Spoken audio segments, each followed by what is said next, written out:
If you think everyone with a warm overtone has a cool undertone, you're wrong. Today I'm sharing my future sister-in-law Shannon, and she is already like family to me. And let's take a look at some historical pictures. Here are some from early adulthood and a couple pictures of her in her teenage and younger years. Next, we're going to be looking at cool versus warm. In the cool colors, you may notice that there's a little bit of shadowing and it almost looks like color is being taken from her. Warm example, she is glowing.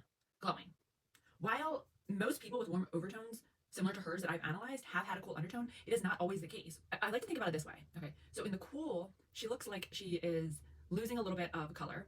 Granted, there's always gonna be exceptions. Like she can always wear her natural hair color. She can always wear her eye color. When she is in the warm colors, it's almost like you want to say, "Oh my God, you were just on vacation. You look amazing. I want to go on vacation. I want to look the way that you look because you look so healthy and bronzed." It's like dripping in gold. She has a warm undertone. Since we discovered that she does have a warm undertone, we are going to be looking at spring versus autumn.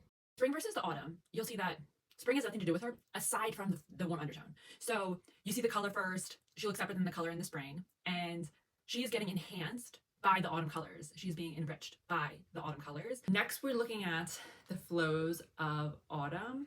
We're starting with warm. So in the warm comparisons, she's losing a little bit of her strength. So they just aren't quite bold enough for her. They're not rich enough for her. So, I mean, they're not bad, but they're not enough. While I like the value of some of the colors in deep, since it is a neutral palette, it is causing a little bit of that grayness that we saw earlier, and it doesn't beat the autumn for me. If you look closely, there's a little bit of grayness going on with the deep comparisons. As we look at muted, and while seeing the same thing as we did with the deep, as far as it's losing some of her warmth, she's losing some of her richness here, and then also the colors just aren't strong enough because they don't have the depth and they're not as saturated as the autumn comparisons. So the biggest contender for her was deep autumn, and I had draped her in real life. So when I observed in real life was that she was going a little bit gray from the neutrality of the deep, and she did really nice in the shades of true autumn, but then she still can do the tones really nicely too. In a 12 season system, she would likely be a deep autumn, but since they work with a system that has different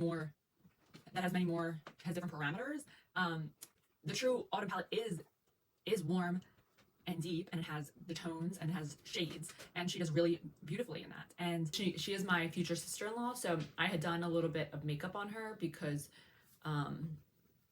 and we had done some of the e.l.f. Halo Glow in like this golden color that I had, and then the Benefit Butterfly Blush, and it's like an orange color, and like we were dying. I was dying. She was dying.